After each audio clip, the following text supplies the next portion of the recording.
Halo teman-teman semua, kami dari kelompok 2. Pada saat ini kami akan mempresentasikan hasil dari penyusunan proposal eksperimen dengan judul Pengaruh Kognitif Behavioral Therapy dalam menurunkan kecemasan yang dialami oleh anak rantau mahasiswa Fakultas Psikologi Universitas Kristen Satya Wacana yang masih stay di Salatiga pada masa pandemi COVID-19. Jumlah anggota kelompok kami yaitu ada 7 orang. Yang pertama ada Francisca Simanjuntak dengan NIM 802018-127. Yang kedua ada Cantika Mauntu dengan NIM 802018-131. Yang ketiga ada Wedlin Walelang dengan NIM 802018-167. Yang keempat ada Soren Bastian dengan NIM 802018-187. Yang kelima ada Eunike Pakau dengan NIM 802018-242. Yang keenam ada Ravena Lantang dengan NIM 802018-287. Yang ketujuh ada Edo Tombeng dengan NIM 802018-307. Selanjutnya kita akan masuk kepada penjelasan dari proposal eksperimen. Selamat menyimak.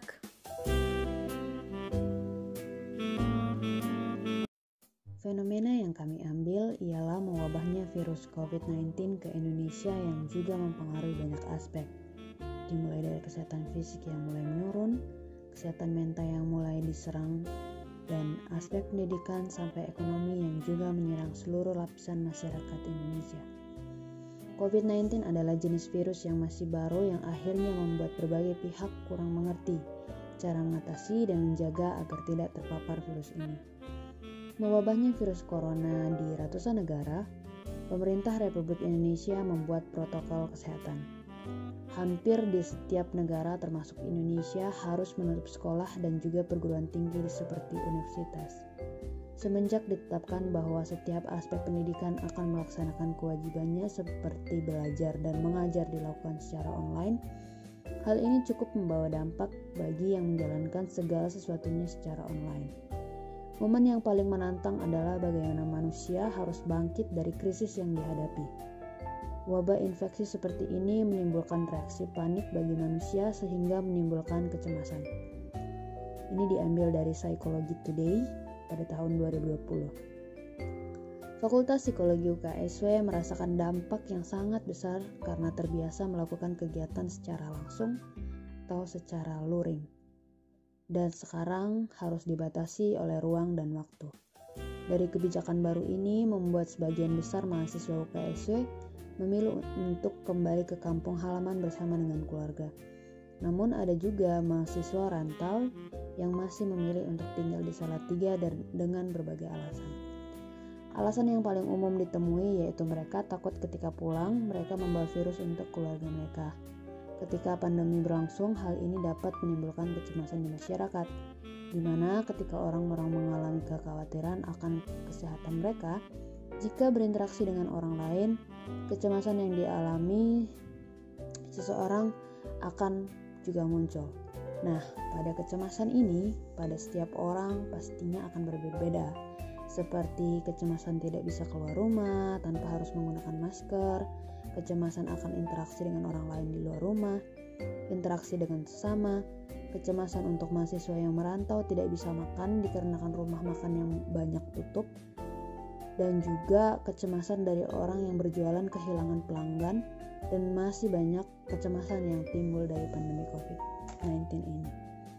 Kecemasan ini dialami oleh beberapa orang yang masih tinggal di Salatiga, terlebih khususnya mahasiswa rantau, seperti pembatasan wilayah, perubahan tatanan hidup baru, pembatasan bukanya toko-toko dan pusat perbelanjaan, memicu implikasi emosional yang berbeda dari sebelumnya.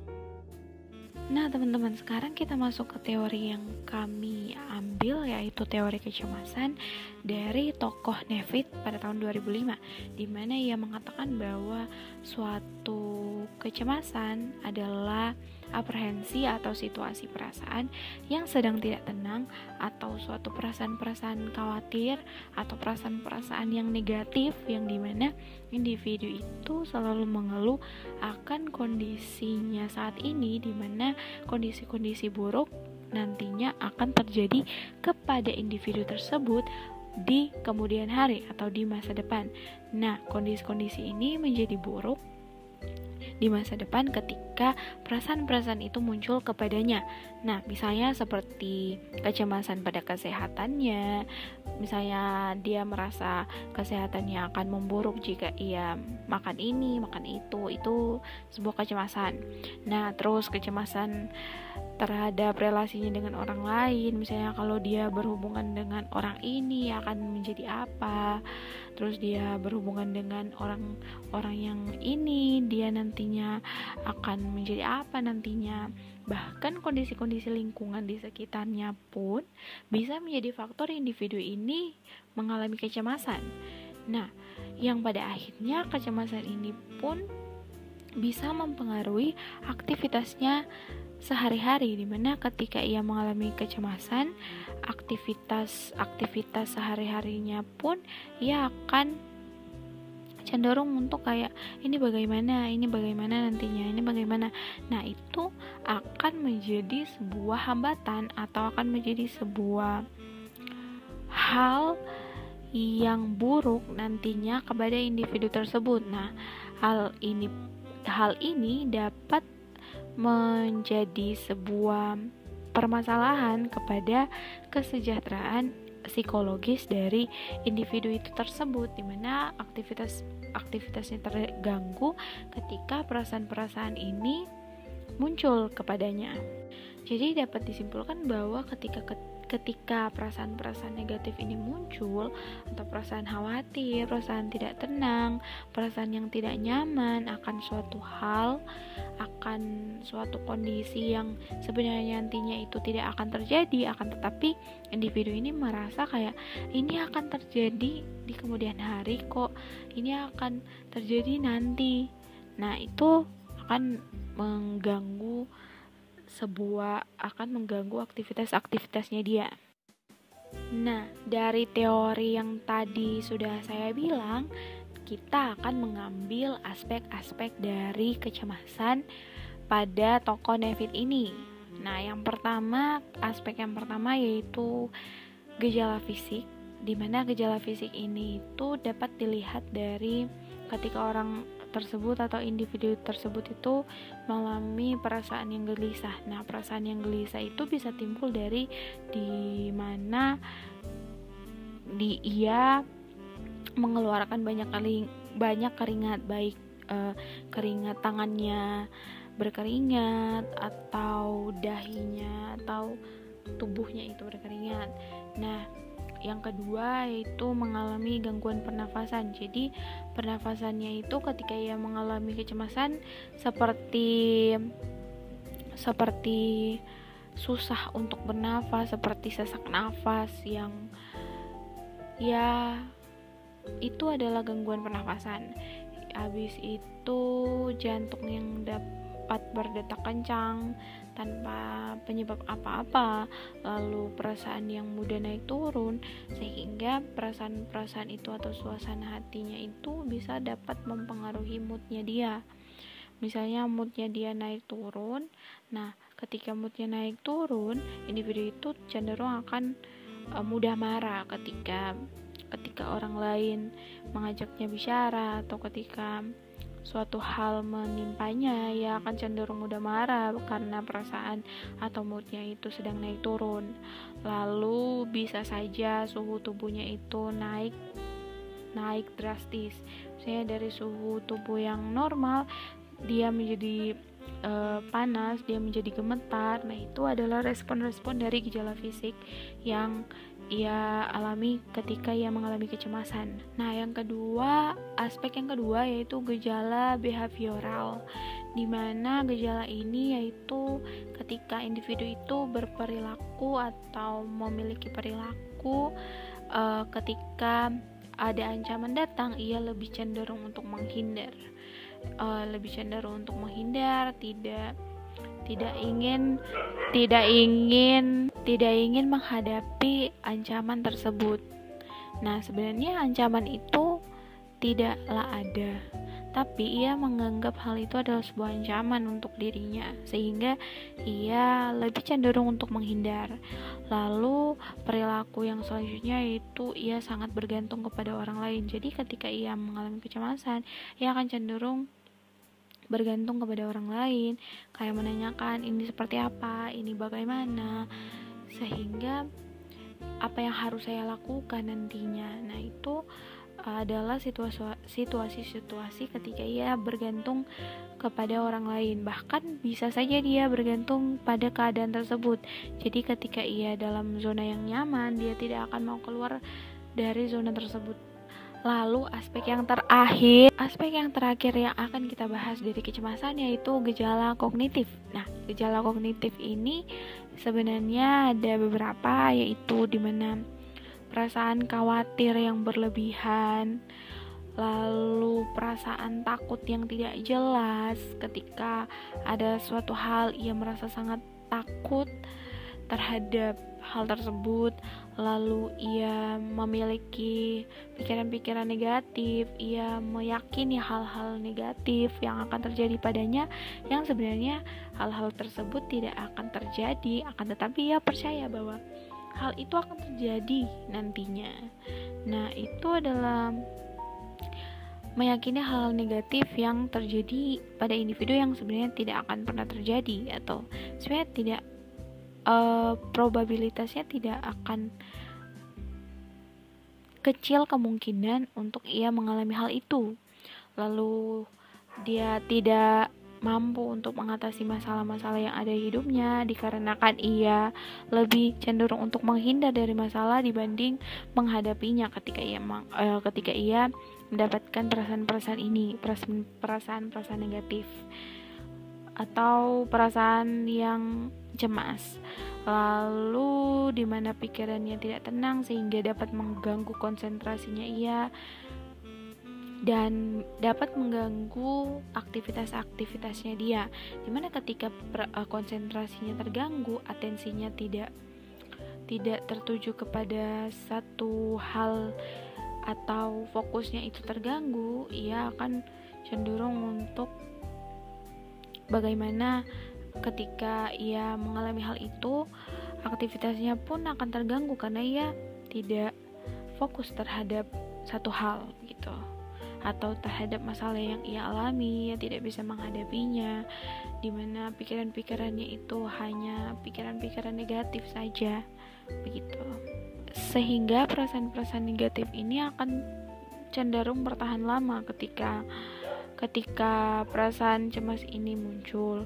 Nah, itu bisa saja sampai mempengaruhi atau sampai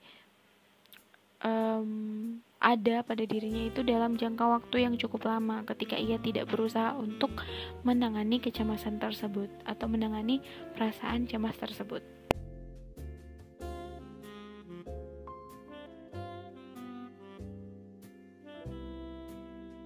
Selanjutnya ada CBT. Menurut Somers dan Query, tahun 2007, Cognitive Behavioral Therapy atau CBT adalah intervensi psikologis yang melibatkan interaksi antara cara berpikir, merasa, dan berperilaku dalam diri seseorang. Dalam pendekatan ini meyakini bahwa perilaku individu memiliki dampak terhadap emosi dan pikirannya sehingga mampu mengubah perilaku yang mampu merubah emosi dan pemikiran dari individu. Dalam teknik CBT dapat membantu individu untuk mengetahui pola kognitif atau pikiran dan emosi yang berkaitan dengan perilakunya. Menurut Stallard tahun 2004, pendekatan CBT akan melihat adanya masalah psikologis yang disebabkan oleh proses kognisi yang terdistorsi. Dengan ini, CBT yang merupakan intervensi terhadap kognisi dan perilaku yang bisa mengubah pikiran, perasaan, dan perilaku dari individu. Alasan kami untuk menggunakan dan memilih CBT ini yaitu dilihat dari penelitian-penelitian sebelumnya yang telah membuktikan bahwa adanya efektivitas terhadap penggunaan intervensi CBT dalam menurunkan kecemasan.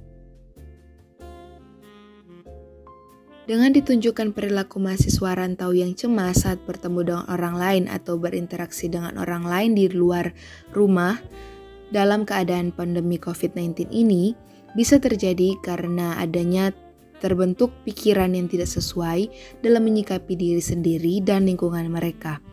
Untuk itu, dengan penanganan CBT yang intervensinya mencakup pengembangan diri, kesadaran individu dan lingkungan, dapat menjadi strategi coping yang baik dalam membantu mahasiswa menyadari keadaannya. Berdasarkan dengan fenomena yang telah disampaikan sebelumnya, maka hipotesis dalam penelitian ini yaitu pendekatan CBT berpengaruh untuk menurunkan kecemasan yang dialami anak rantau pada masa pandemi COVID-19.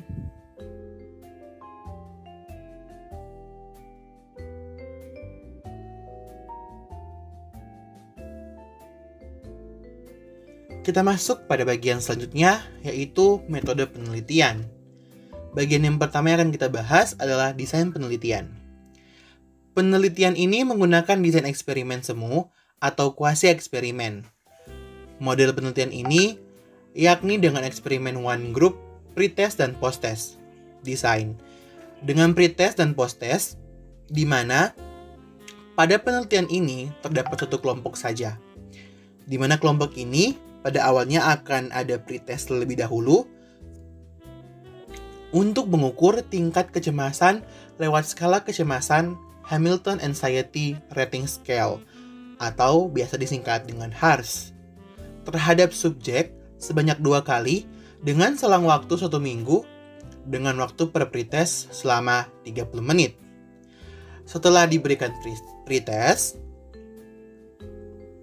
kelompok itu akan diberikan perlakuan atau intervensi. Dalam hal ini kami akan memberikan konseling CBT. Nah, di sini kami menggunakan teknik CBT selama 13 minggu.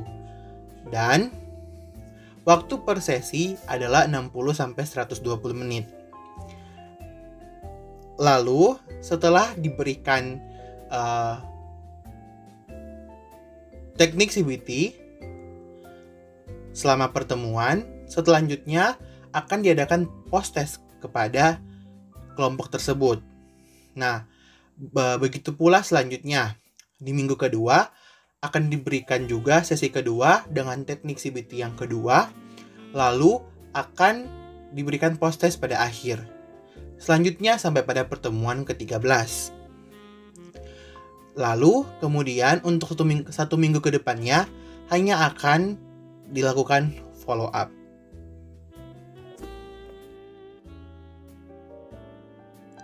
Selanjutnya adalah alat ukur.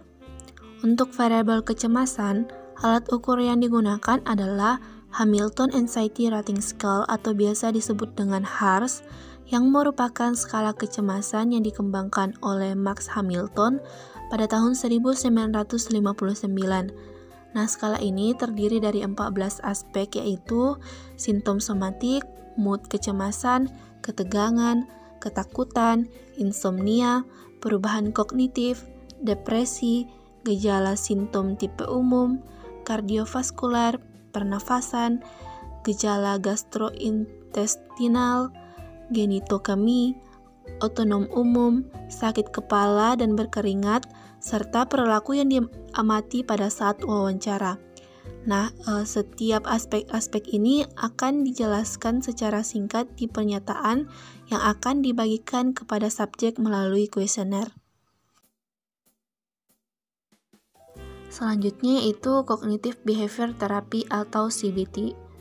Nah, menurut Stalar tahun 2005, ada 13 komponen dalam CBT yang dapat digunakan sebagai teknik intervensi dalam konseling CBT, yaitu formulation and psychoeducation, talk monitoring, identification of cognitive distortion and deficit, talk evaluation and development of alternative cognitive process, learning of new cognitive skill, affective education, affective monitoring, affective management, target setting and activity rescheduling, behavior experiment, exposure, role play, and reinforcement and rewards. Kita masuk ke dalam prosedur eksperimen. Nah, seperti yang sudah tadi kami katakan, bahwa kami akan melakukan pertama pretest kepada kelompok yang akan kami jadikan sebagai sampel atau kepada sampel kami. Nah, pretest yang akan kami lakukan ada 2 kali. Yang pertama di minggu pertama, lalu selanjutnya di minggu kedua untuk pretest kedua. Nah, selanjutnya di minggu berikutnya kami melakukan intervensi kepada sampel kami dengan menggunakan CBT, dengan menggunakan teknik CBT yang pertama, yaitu formulation and psychoeducation. Nah, di sini pada sesi ini konseli akan diberikan gambaran dan pengetahuan mengenai apa itu CBT. Lalu sehabis itu konselor memberikan post-test kepada konseli atau kepada sampel. Nah, kita masuk ke minggu berikutnya, ke minggu kedua, di mana dengan teknik yang kedua atau teknik CBT yang kedua, yaitu talk monitoring. Nah, di sini konselor akan memberikan pemahaman tentang pemikiran-pemikiran apa saja yang dapat menyebabkan kecemasan. Selain itu, konselor juga akan memberikan kepada konseli konsep pemahaman tentang pemikiran positif, sehingga nantinya konseli dapat membuka pikirannya dan juga dapat mulai berpikir secara positif. Lalu akan diberikan post-test setelahnya. Nah, setelah minggu kedua sudah selesai, lanjut ke minggu ketiga dengan teknik ketiga, yaitu identification of cognitive distortions and deficits. Nah, di sini konselor akan mengobservasi dan mewawancara si konseli. Nah, konseli ini akan dilihat di mana sih distorsi kognitif yang terjadi dan defisit kognitif yang terjadi sehingga orang ini atau sampel ini mengalami kecemasan. Untuk itulah konseli akan melihat, oh ternyata di bagian sini distorsi kognitif ini yang terjadi yang membuat sampel memiliki rasa cemas. Nah, setelah itu dilakukanlah post test untuk melihat apakah kecemasannya turun atau tidak. Nah, masuk ke minggu berikutnya, minggu keempat, dengan teknik keempat, yaitu talk evaluation and development of alternative cognitive processes. Nah, di sini konselor akan melakukan observasi mengenai pemahaman konseli terhadap pengetahuan mereka akan kecemasan itu sendiri. Lalu konselor akan berdiskusi dengan konseli untuk melihat atau melihat kembali sama-sama pikiran negatif yang ada pada diri konseli. Nah, selanjutnya konseli akan diberikan satu tugas untuk mencari hal-hal yang dapat dilakukan untuk melawan pikiran tersebut, untuk mengurangi kecemasan itu sendiri. Nah, di sini mereka akan terus berusaha. Konselor dan konseli akan mengadakan diskusi dan akan mengubah pola pikir negatif, di mana yang terjadi juga distorsi kognitif, diubah kepada pemikiran positif, sehingga konseli dapat mengurangi rasa kecemasan yang ada pada dirinya.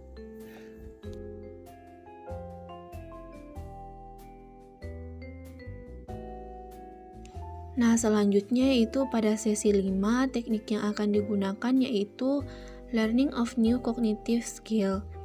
Jadi pada sesi ini konselor akan mengajarkan konseli untuk mempelajari keterampilan kognitif baru dengan tujuan untuk mengevaluasi pikiran negatif dengan cara positif self-talk. Nah, pada akhir sesi, konselor akan memberikan post-test kepada konseli. Nah, selanjutnya pada sesi yang ke-6, teknik yang akan digunakan yaitu affective education.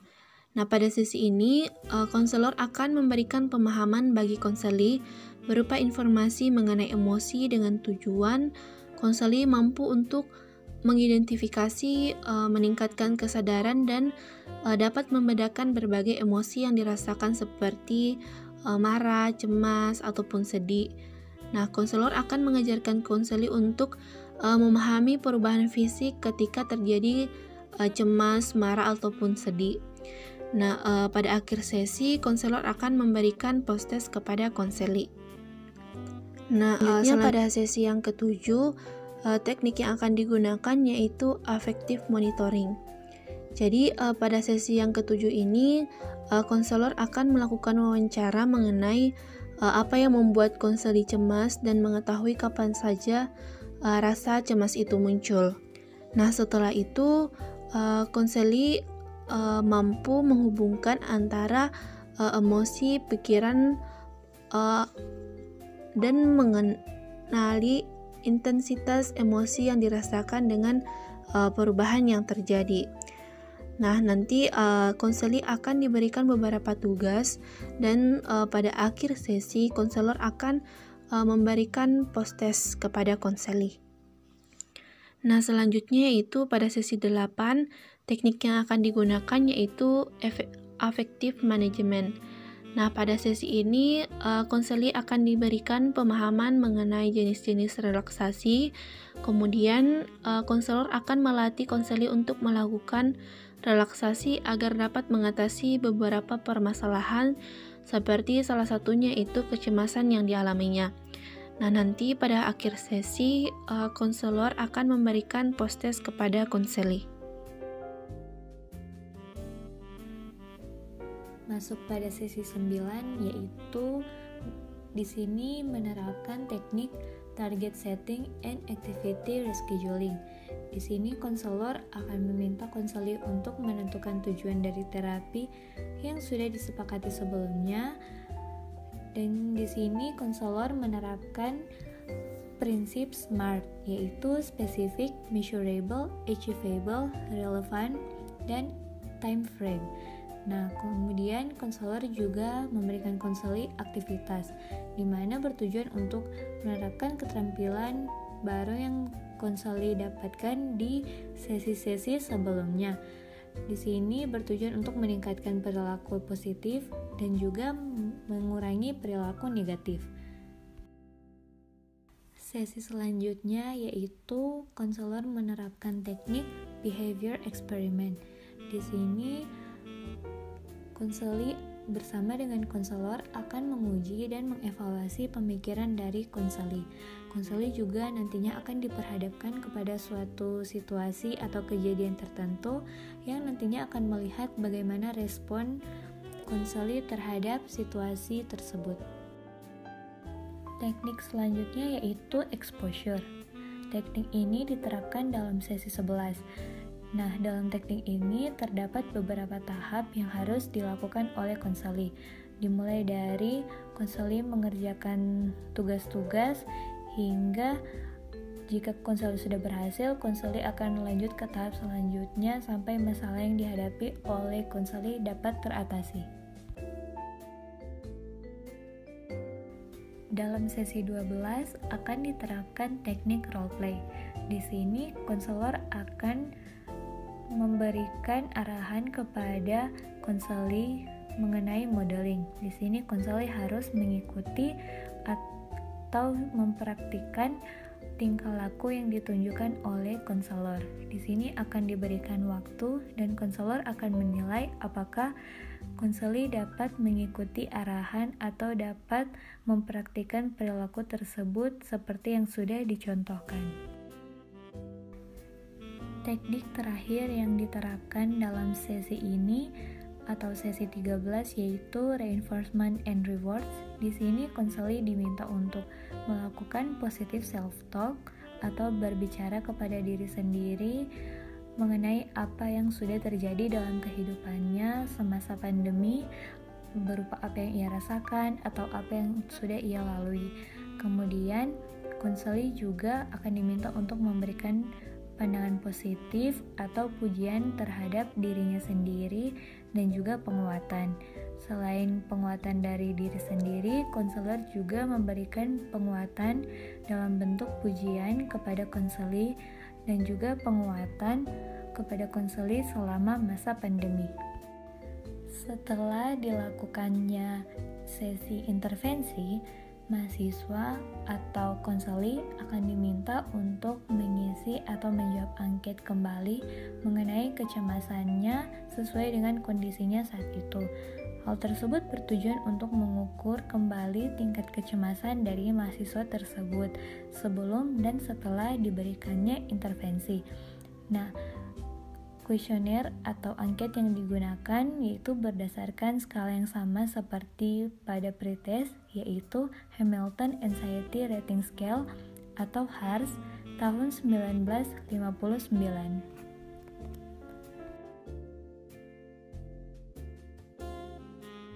Oke, untuk yang pertama dalam bagian teknik analisis data ini yaitu berkaitan dengan uji normalitas. Nah, untuk mengetahui normal atau tidaknya sebaran data yang dilakukan, perlu dilakukannya uji normalitas.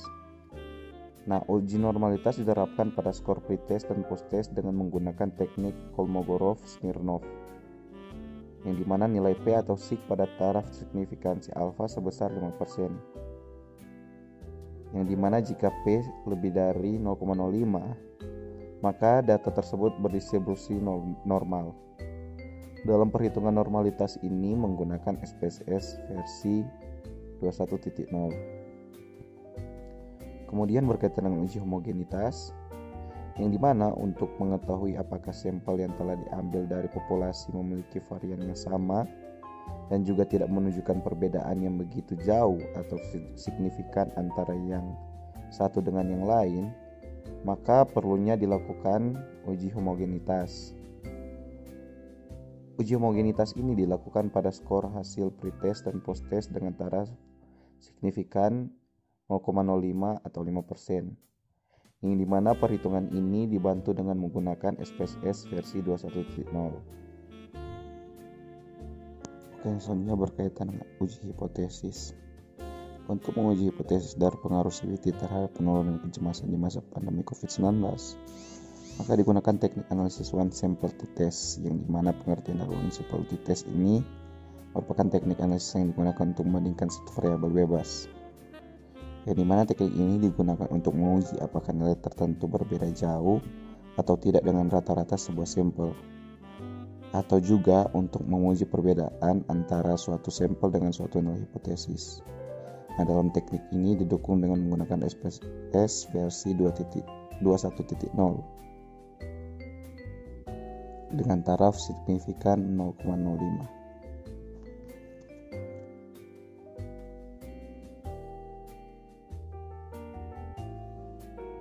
Sekian presentasi dari kelompok 2. Jika teman-teman memiliki pertanyaan, dipersilahkan untuk mengajukan pertanyaannya kepada kami.